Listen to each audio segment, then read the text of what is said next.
Hello, you wonderful people, and welcome to another episode of Not to Comic Book. This being a show, we're talking about TV shows that are adaptations of comic books. For today's episode, I'm going to talk about One-Punch-Man Season 3, Episode 7. A lot of really interesting things went down in this episode, so let's break it down. So we're picking up where the last episode left off, where the Hero Association is fighting against all the monsters that are surrounding them. We saw Child Emperor saying like there was 150, but more and more were coming. And so this part of the episode, I mean, really most of the fight is meant to be kind of a showcase for all the other heroes there. There's the S-class heroes, and then there's all the other A ranks outside of My Mask, and then we had some B ranks. There's even some C ranks sprinkled in there too, which I thought was really interesting. Because I think they weren't even necessarily like high ranked C-class heroes, so I just think that's kind of interesting. I guess it's whoever they were able to gather and those who kind of proven themselves, so I just thought it was kind of interesting. And like I said, it seems like it's meant to be more of a showcase of them, because obviously the S-class is meant to like reserve their strength, which becomes that larger question of, well, they're sending out all these weaker enemies, even though they are challenging the S-class heroes. So, and even Child Emperor, like, it can't just be about wearing us down, but it's more about testing them out, because Gyoro is looking and he's trying to study and find out all this power, because there's probably only a limited amount of information. Because even look at Garu.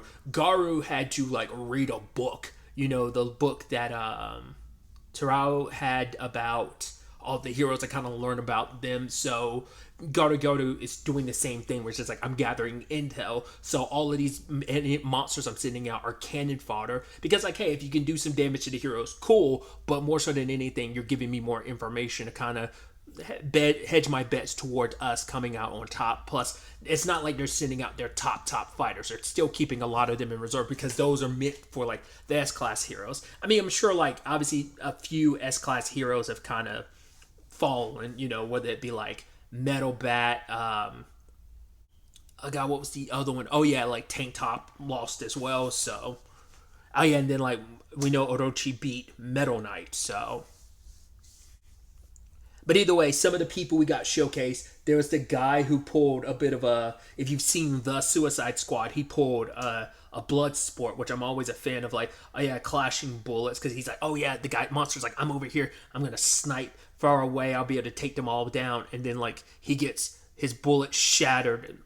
There's a bullet clash. His gets busted and his head explodes. We see Mizuki, who is like this Olympic athlete, and she's kind of incorporated the events of the Olympics or stuff like that into her fighting, like where it's like the pole vault, like the throw and stuff like that. Her kind of like charging ahead, like like a meter dash or something like that. And I think it's interesting. And then we also have like the heroes that kind of like the S-class ones that complement them, like the back and forth between her and Blackluster, because eventually she was dealing with those two watermelon looking monsters and she squished them, and you're like, that seemed too specific, because you're just like, that's the perverted thing on like, oh my god, mommy squish me with your thighs type of thing. So, but I guess that's just my perpetually being online enough to kind of like, oh no, that's a thing. I don't know if meme is the right word, because like for some people they do mean it, but it is a meme of like, oh yeah, squish me with your thighs type of thing. I mean, once again, there are people who are just into that. But it's like, I mean, I appreciate a good set of thighs.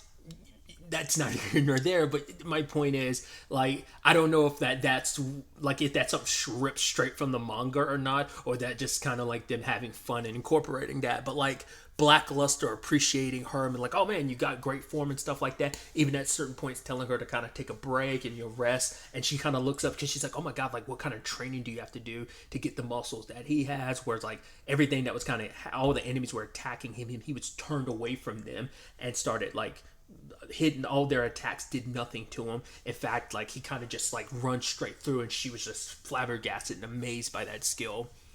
One of my other favorites was the guy who considered himself kind of like a My Mask rival, and he was like, oh, like I'm watch my beautiful skills, and it's him throwing up a rose, and then he's like punching and just doing regular stuff. You even see in the background he picked up like a cinder block and he starts like bashing in a monster's head with it, and then just before the rose touched the ground, he grabs it and he's like, oh, look at me and my beautiful skills. Would you even in My Mask? It's like, wow, you are actually a star. It's like pretty impressive, but I love that it just seemed like you had supposed to be some beautiful, elegant skills, and it was just like the most like crude way of fighting. And I guess that's supposed to be like just kind of like the, I don't know if oxymoron, maybe oxymoron might be the right word, because it's just meant to be subverting your expectations on who that character presents himself as and how he fights. There was the ninja that Flashy took an interest in, which I wonder if like next episode is going to be a big Flashy episode, because there's those like warriors that try to meet up with Sonic to help him become a monster because they have an issue they were trying to fight, and they're training up trying to go up against Flashy. So that might be based on like the titling I think I saw for next week's episode, not unless I'm mistaken.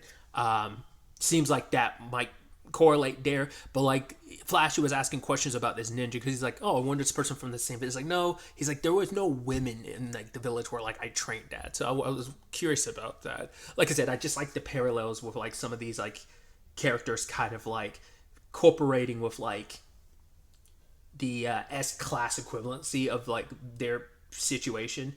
I mean, obviously, like at the top of it all is Tatsumaki, who's like removed from most of the episode because she's fighting that other psychic, psychic monster off screen for like 90% of the episode. But initially, like he talks about the fact that he used to be a weak psychic, but Gyoro basically implanted the eyes of all the killed monsters and like implanted them in him, kind of making me, was it Danzo? I think Danzo immediately is where my mind went to, if you're familiar with Naruto. But either way, he's become a stronger psychic, and he breaks all these buildings and sends them flying, and Tatsumaki blocks him. And they're like, yeah, that's Tatsumaki for you. And then all of a sudden, the rubble starts falling, and Sikingao, I'm butchering saying that guy's name, is Sikingao. It's like, hey, what are you doing? You're supposed to protect it. She's like, why should I protect you? If you can't cut it, then stay back. You shouldn't be here. Kind of like the whole conversation is, you guys knew what this entails, so if you're worried about it. But that was enough to make the other heroes be like, no, we're going to step up and show you what we're really capable of, and they start tearing through the weaker monsters. But like Tatsumaki was just so like, she's such an asshole, and I love it, where she's just like, yeah, I'm going to do my thing. And like, I did this just out of convenience to block the buildings, but then it's like, I'm not here to protect all of you.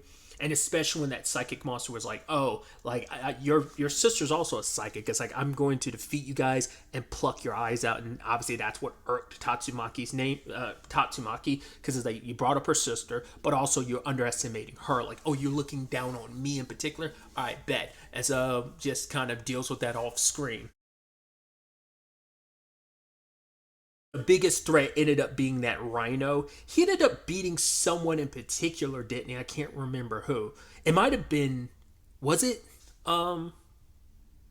It might have been, oh God. Was he the one that beat Tank Top? Because I know Tank Top got jacked up by Garo, but I can't remember if he healed from that after last season. It was like the Rhino beat someone, and I can't remember if it was Tank Top or someone else. But, yeah, so he's there, and obviously he does this thing where he grades people on their attacks and stuff, and so he's tearing through some of the heroes. No one can stop him. Like, what was the guy that serves under Atomic? I think he's number 2 A rank wise. He's number 2 rank wise and amongst A class, and he stops the bull, and they try to join together, but he swipes them away. His whole shtick has always been about being the strongest, and Gyoro let him know, like, hey, you've risen to become, you were definitely a tiger before, but now you're definitely, was it demon level?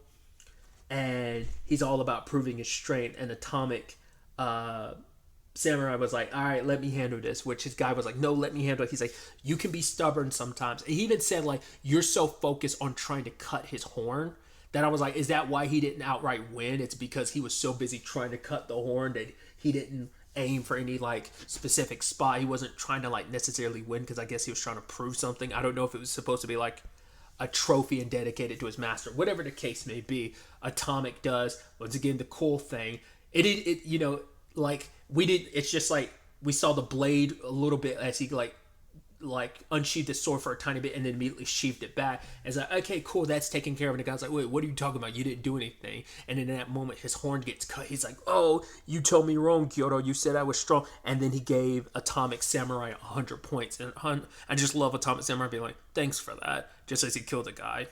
And then like other people charge. He's like, cool, let me handle this. And he just like slices through a whole bunch of monsters. Then Flashy comes through, slices through others. So they are dealing with the monsters, and now the monsters are scared because they thought like, I mean, up until this point, the S class hadn't fully really stepped into the fray, but now they kind of have, and it's like, cool. Was it Pig God is eating one?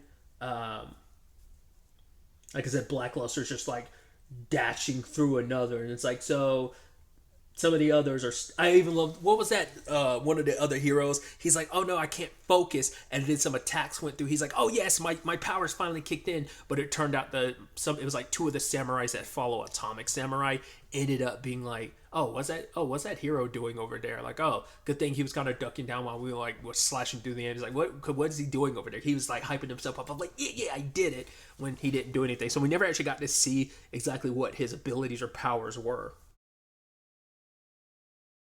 But with all those enemies defeated, the S-Class heroes make their move. They make their move and they start heading underground. I even love the whole Pig God thing. Like, he gets stuck. Because it's the line of like, yeah, everyone who's on the support team needs to handle things themselves. You can't worry about backup. And they're like, we need help over here. And it's them trying to get Pig God unstuck. And so, like, I think it's Atomic Samurai that cuts it open. So I don't know if they're staying, like, top side or what. I don't think they are. I think it's purely the support team. But it's like, I don't know, it kind of seemed like they were going their own way or something like that based on what Sikenga was saying.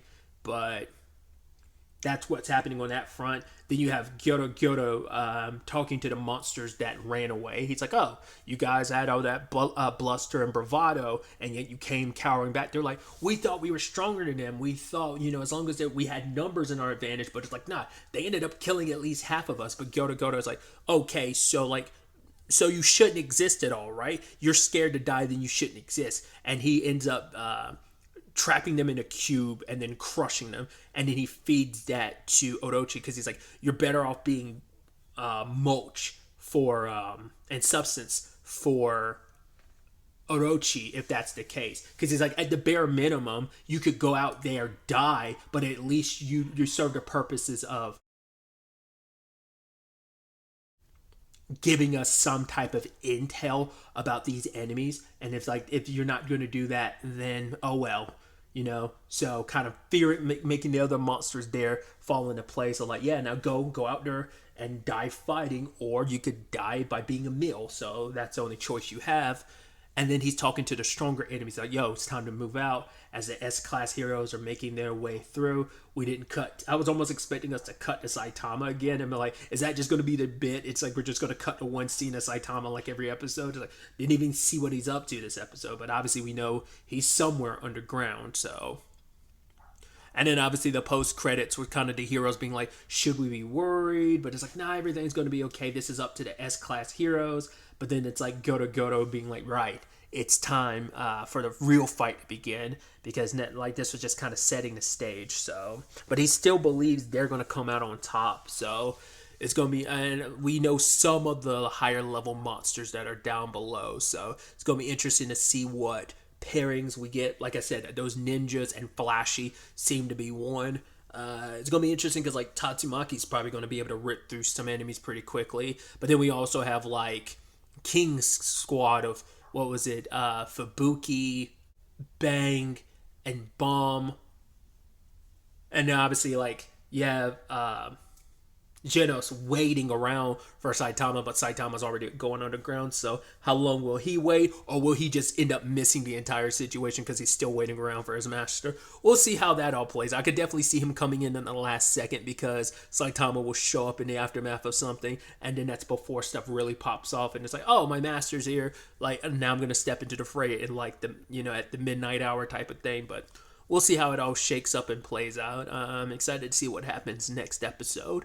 But really, that's all I wanted to talk about. Till the next time we meet, be happy, be safe, live life to the fullest, and enjoy it. Good day and goodbye.